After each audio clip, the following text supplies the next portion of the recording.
आदिशक्ति सम्मान स्त्री का। नमस्कार, मैं हूं संपदा और आप सभी का स्वागत है नवरात्र स्पेशल आदिशक्ति सम्मान स्त्री शक्ति का इस कार्यक्रम में। पिछले कुछ दिनों से हम नवरात्र ये हमारा त्योहार तो मना ही रहे हैं, साथ ही इस कार्यक्रम के जरिए अलग अलग आदि शक्तियों से भी मिल रहे हैं। आज की हमारी आदि शक्ति भी ऐसी ही एक शक्ति है जैसे कि देवी का रूप होता है कि जो खुद की शक्ति के साथ वही शक्ति दूसरी महिलाओं तक पहुंचाती है और उन्हें भी आत्मनिर्भर बनाती है। ऐसी ही आदि शक्ति आज हमारे साथ है। आइए मिलते हैं हमारी आज के मेहमान वृंदन बावनकर जी से, जो कि प्रेसिडेंट एंड फाउंडर है देहात फाउंडेशन की। वृंदन जी, बहुत बहुत स्वागत है आपका इस कार्यक्रम में। धन्यवाद।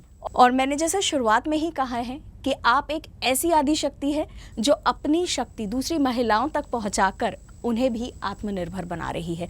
आपका देहात फाउंडेशन है जो एनजीओ है और खासकर ग्राम विकास के लिए कार्य करते हैं आप, और उसमें भी खासकर महिलाओं के लिए बहुत कार्य आप करती हैं। तो उसके बारे में जानना है हमें, और सबसे पहले यही पूछना है आपसे कि ये एक आइडिया कैसे आया, क्योंकि एनजीओ शुरू करना और खासकर महिलाओं के लिए वो भी ग्राम विकास है, जैसे गांव में जाकर आप रहती है शहर में और गांव में जाकर उनकी उन्नति के लिए कार्य करना, ये सोच भी अपने आप में एक अलग है।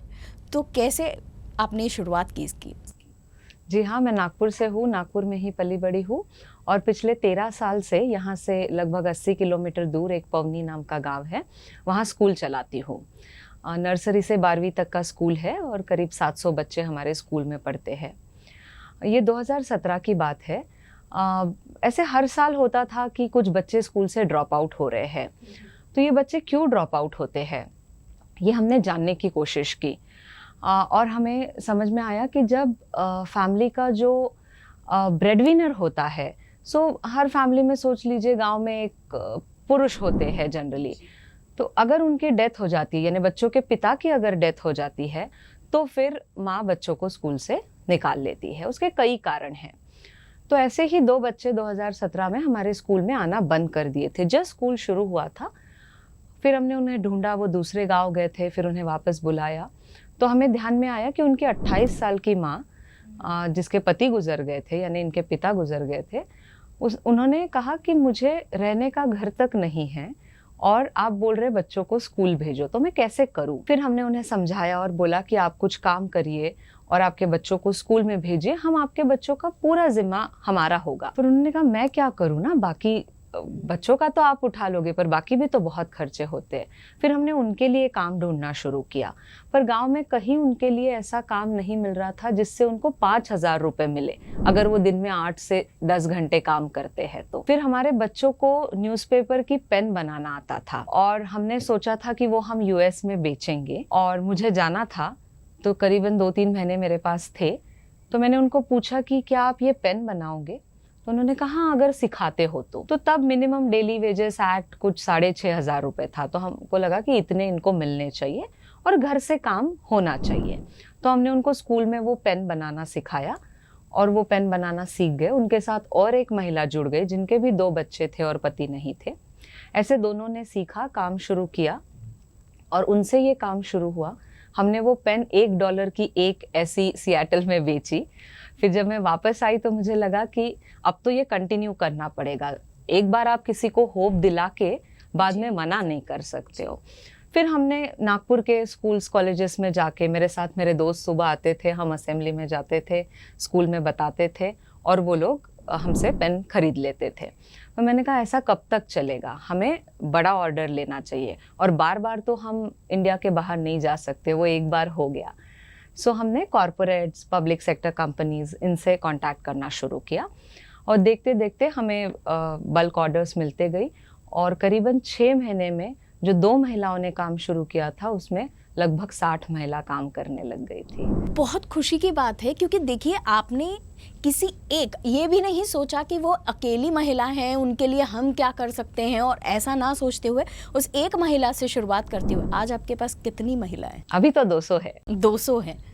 बहुत बढ़िया, बहुत काबिले तारीफ़ है आपका ये कार्य, और ये सोच भी कि रिसाइक्लेबल पेन भी बन सकते हैं, ये भी शायद ही किसी ने सोचा होगा इतना, क्योंकि हम लोग जनरली जो अवेलेबल होते हैं मार्केट में वो पेन यूज़ करते हैं, यूज़ एंड थ्रो हो जाता है, पर रिसाइकल ये भी हो सकता है। तो ये पर्यावरण की भी सोच है कि पर्यावरण के लिए भी सपोर्टिंग है। दूसरी बात कि अभी आपने जैसे कहा कि आप स्कूल में बच्चों को पढ़ा रहे हैं और ये सारे पेन वगैरह जो हैं आपके ये स्कूल में जाते हैं, बट अभी हाल फिलहाल में हम सभी ने एक बहुत बड़ी आपदा फेस की है, जो पैंडमिक है, उसमें तो सारे स्कूल कॉलेज भी बंद थे। तो ऐसी कंडीशन में आपने इन सारी महिलाओं के लिए कैसे कार्य किया? जब लॉकडाउन हुआ डिक्लेयर, तब हमें भी नहीं पता था कि क्या आगे होने वाला है, बट कुछ 4-5 दिन बाद हमने सोचा कि जिनका जो रोज़ का कमा के खाते हैं, ऐसे लोगों को बहुत प्रॉब्लम हो रही होगी। हम नागपुर में देख रहे थे लोगों ने खाना, राशन किट बांटना शुरू कर दिया था दूसरे तीसरे दिन से ही। फिर मैंने सोचा जो छोटे छोटे गांव में लोग होंगे वहाँ क्या हो रहा होगा। फिर हमने एक डिसीजन लिया कि हम शहर में काम नहीं करेंगे लॉकडाउन के वक्त भी। वो भंडारा डिस्ट्रिक्ट है, ये नागपुर है, हमें डिस्ट्रिक्ट क्रॉस करना भी बहुत इश्यूज थे, परमिशन नहीं मिलती थी, बट हमने डिसाइड ही किया था कि हम रिमोट विलेजेस जाएंगे, हम इंटीरियर में जाएंगे जहाँ गवर्नमेंट भी शायद, मतलब पब्लिक ट्रांसपोर्ट तो था ही नहीं तब, बंद हो गया था। तो ऐसे छोटे छोटे पॉकेट्स में हम जाके राशन किट डिस्ट्रीब्यूट कर रहे थे। उसमें से कुछ हमारे पेरेंट्स होंगे, कुछ नहीं भी थे, दूसरे भी थे।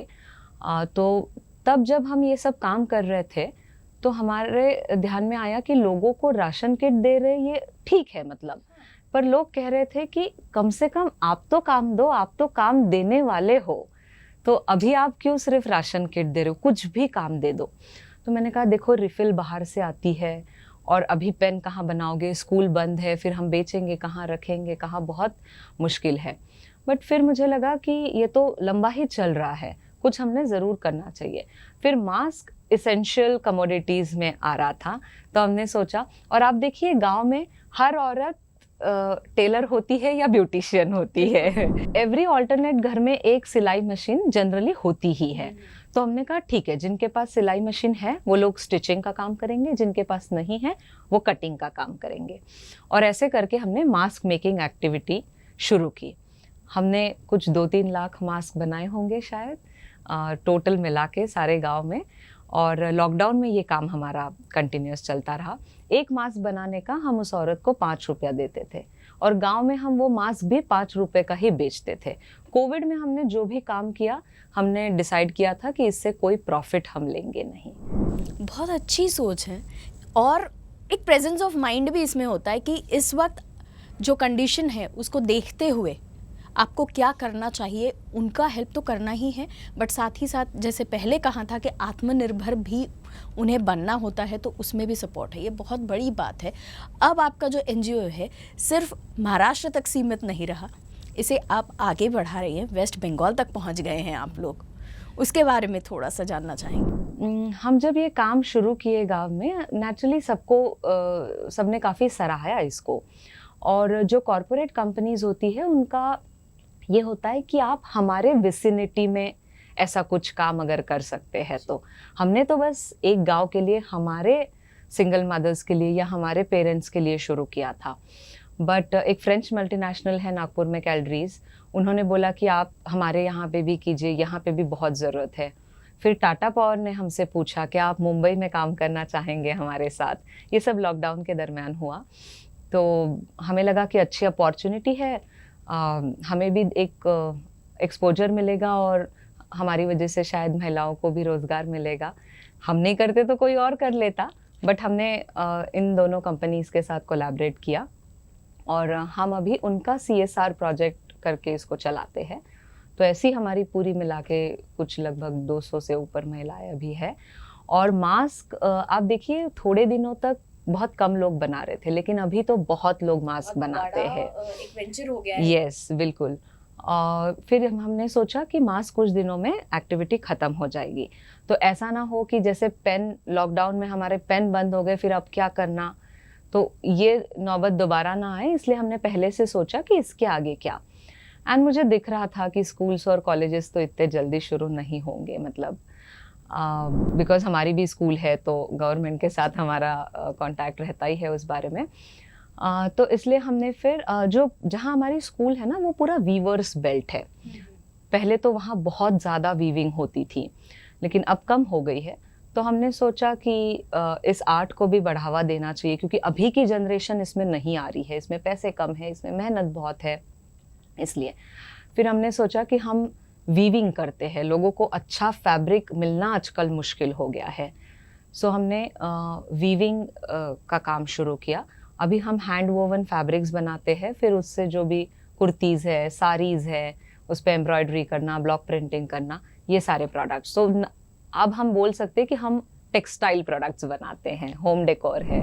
टेक्सटाइल प्रोडक्ट्स भी बनाते हैं क्योंकि आप मास्क भी कर रहे हैं और जल्द ही स्कूल कॉलेज भी शुरू हो जाएंगे, ऐसी उम्मीद है। तो आपके पेन भी वापस आ जाएंगे और हमारे बेस्ट विशेस हैं। अब मुझे एक जानना है कि आज हम बात कर रहे हैं नवरात्र के लिए आदिशक्ति की। एक महिला होने के नाते आपको अपनी फैमिली, अपना प्रोफेशन, जो आपका NGO है उसमें इतने सारे लोग जुड़े हैं, तो उनको आत्मनिर्भर बनाने के लिए आपको ज़्यादा से ज़्यादा वक्त उनके लिए बिताना पड़ता है, साथ में अपनी फैमिली भी संभालनी है। तो एक महिला होने के नाते कैसा मैनेज कर लेते हैं इतना सब? मैं जॉइंट फैमिली में रहती हूँ, मेरे पेरेंट्स हैं, भाई भाभी है, सो मैनेज हो जाता है। काफ़ी सपोर्टिव फैमिली है और कभी मुझे किसी चीज़ के लिए मना नहीं किया गया। मतलब मैं 8वीं कक्षा में थी जब लोग मुझे कई बार कहते हैं, अपने पेरेंट्स अपने बच्चों को कहते हैं देखो कितना अच्छा काम कर रही है, तब मैं उनको बोलती हूँ कि मेरे पेरेंट्स ने मुझे करने दिया इसलिए मैं कर पा रही हूँ। उसके बाद मैं जहाँ भी जाती हूँ मुझे अच्छे ही लोग मिलते हैं। प्रथम एजुकेशन फाउंडेशन नाम की एक बहुत ही नामी संस्था है, मैं उनसे जुड़ी हूँ। तो मैं मेरा जो काम करती हूँ, मेरी जो नौकरी है वो मैं उनके साथ करती हूँ। तो ये तो मेरा वॉलंटरी वर्क है स्कूल और देहात का, तो वो बहुत अच्छे है, काफ़ी सपोर्टिव है। उसके बाद अभी टाटा पावर के साथ हम काम कर रहे हैं। मैंने उनको कहा हम नागपुर में हैं, हमारे पास एक भी एम्प्लॉय नहीं है, हम कैसे मुंबई में काम करेंगे। उन्होंने कहा कुछ नहीं होता, आप हाँ बोल दीजिए, MOU साइन कर लीजिए, हम आपको सपोर्ट करेंगे।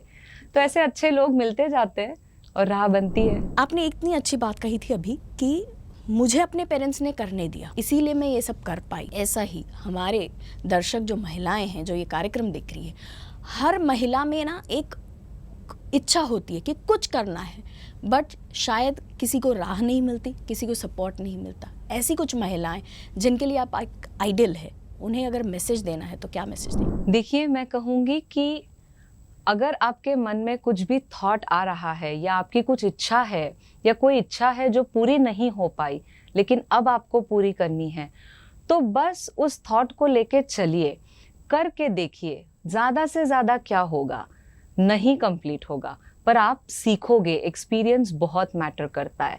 कई बार लोगों को लगता है मैं उनको पूछूं क्या, ये होगा क्या। किसी के साथ अगर काम करना है तो पूछने में क्या है, पूछो। वो नहीं होगा, कुछ दूसरा होगा, शायद उससे बेटर होगा, बस करके देखो। बहुत ही उम्दा आपने ये एक मैसेज दिया है, एक इंस्पिरेशन आपने सेट कर दिया है। आज इस नवरात्रि के मौके पर इतनी अच्छी बात कही है कि बस एक कोशिश तो करके देखो, हार नहीं माननी है, कोशिश करके देखो। थैंक यू सो मच, आप यहाँ आए और इतना इंस्पिरेशनल सब आपके कार्य के बारे में अपने हमारे दर्शकों के लिए बताया। Thank you so much. धन्यवाद। Thank you.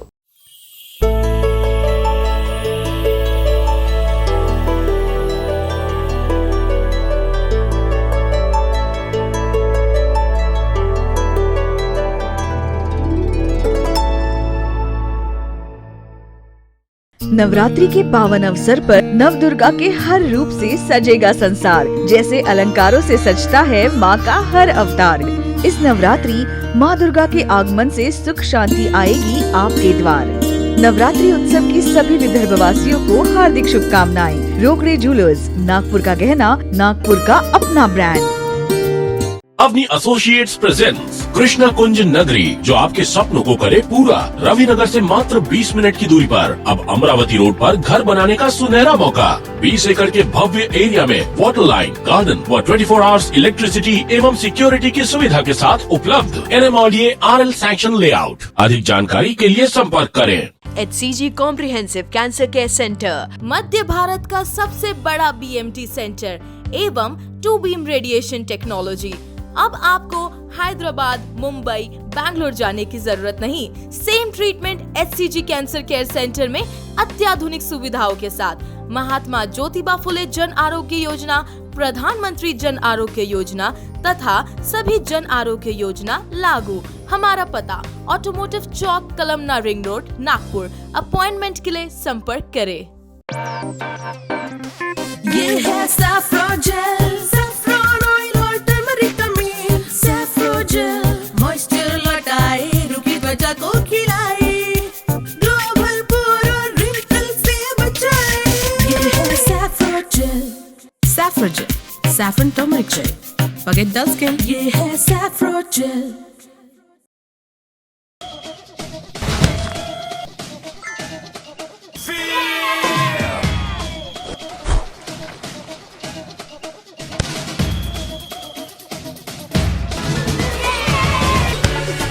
वाधा डिटर्जेंट में मौजूद एक्टिव मॉलिक्यूल्स और बायो एंजाइम्स जिद्दी से जिद्दी दाग हटाए और दे बेहतरीन सफेदी के साथ बेहतरीन चमक। है वाधा का वादा, अब कपड़ों में चमक ज्यादा। For dealership inquiry, contact 940-400-7182 or 8830-660-545.